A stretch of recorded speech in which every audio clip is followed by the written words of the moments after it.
Hey, we've all known people who have overstayed their welcome, but what if that overstaying welcome person happens to be your adult child? Well, it takes us to this week's case. It involves a woman, Cathy. Cathy had given birth to a couple of kids, and she went through a divorce.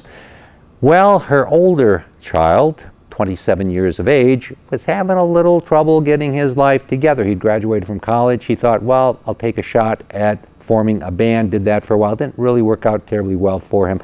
Tried various other things. Didn't find anything he particularly liked. And he kept coming back home, coming back home. He was one of those boomerang kids. Cathy's getting a little tired of this and finally says, my son, you're 27 years of age. It's time to move on with your life.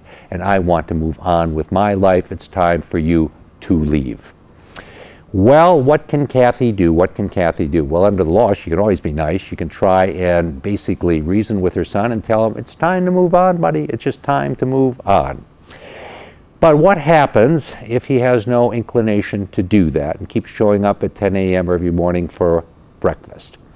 Well, if he's not paying rent, he technically is a trespasser, and that's true in all states. He technically is a trespasser, and Cathy can call up the police and say, I've got this trespasser here, and I want him out of this property. He has no right to be here. And the police will evict the son. Now, that may not make the Thanksgiving dinners go terribly well, but that's what the law provides.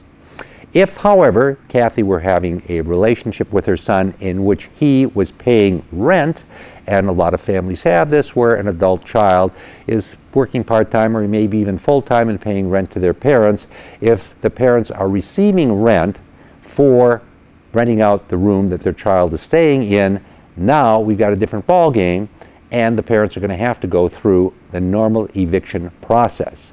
That means they're going to have to do everything that's necessary basically for an unlawful detainer. And that's a lot of time, effort, and energy. So to those people, those parents, who want to have a little more flexibility in dealing with an adult child who may or may not be overstaying their welcome, it's actually easier to let them stay without paying any rent, because if things go badly, you can always get on the phone to the police and say, I want you to get this trespasser out of my house. Okay, we bring you this case, as we bring you cases every week, so you understand how the law works. I'm David Allen.